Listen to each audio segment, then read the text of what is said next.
Et si cette chose qu'on recherche tous, tous les jours, ce fameux déclic, cette étincelle, si c'était en fait la raison principale pour laquelle on stagne? Dans cette analyse, on va déconstruire une des plus grandes illusions de notre époque.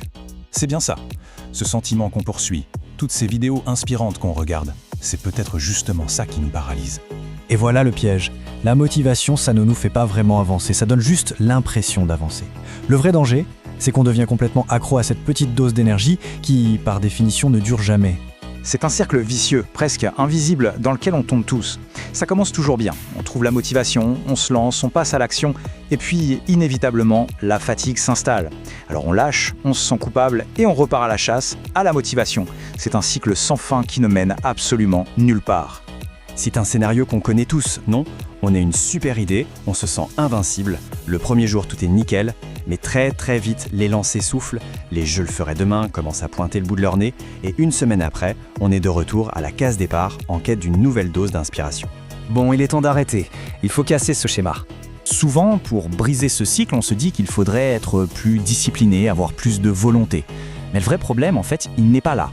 Le véritable obstacle, le vrai blocage, c'est l'attente. On n'est pas coincé par manque de motivation, on est coincé parce qu'on attend la motivation pour enfin bouger. Il faut voir les choses simplement. La motivation, ce n'est rien d'autre qu'une émotion. Et comme toutes les émotions, elle est changeante, elle fluctue, et surtout, elle est complètement hors de notre contrôle. Alors si notre capacité à avancer repose sur un sentiment qu'on ne peut pas maîtriser, on part perdant d'avance.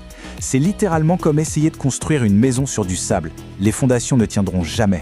Et c'est là que ça devient intéressant. Comment font ces gens qui réussissent à être constants jour après jour, même quand ils n'en ont pas du tout envie?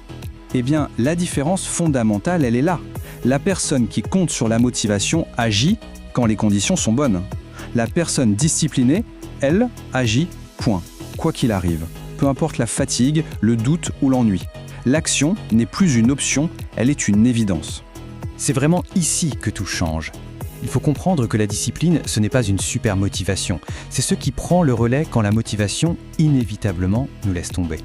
En fait, il y a même un vrai danger psychologique. En cherchant tout le temps la motivation, on habitue notre cerveau à une idée terrible. J'agis seulement si c'est agréable ou facile. On s'enseigne une règle catastrophique. Pas de bonne humeur, pas d'action. Sauf que la vraie vie, les vrais progrès, ils viennent de tâches qui sont souvent répétitives et pas toujours passionnantes. Alors c'est quoi la solution? Comment on sort de cette dépendance? La réponse est à la fois simple et incroyablement puissante. Les systèmes. Un système, ce n'est ni un objectif lointain, ni une envie du moment. C'est une règle. C'est une action qu'on a décidée à l'avance et qu'on exécute sans même y réfléchir. La décision est déjà prise, le débat intérieur est terminé avant même d'avoir commencé. Prenons un exemple tout bête, le sport. Au lieu de se demander chaque jour, tiens, est-ce que j'ai envie de m'entraîner, on met en place un système. La règle est simple. Tous les jours, 18h, c'est entraînement. Quand 18h sonne, il n'y a plus de décision à prendre. On a juste à exécuter. L'émotion est complètement sortie de l'équation. Au bout du compte, on a le choix entre deux chemins. Soit on continue à dépendre de la motivation et on reste esclave de nos humeurs changeantes, soit on bâtit des systèmes et là on se donne la liberté. La liberté de progresser, de construire, peu importe notre état d'esprit du moment. Au fond, si on devait tout résumer, tout se ramène à une seule et unique question. Arrêtons de nous demander si on est motivé, ça n'a aucune importance. La seule question qui peut vraiment changer le cours d'une vie, c'est celle-là. Et c'est la réponse qu'on y apporte jour après jour qui définit la personne qu'on devient.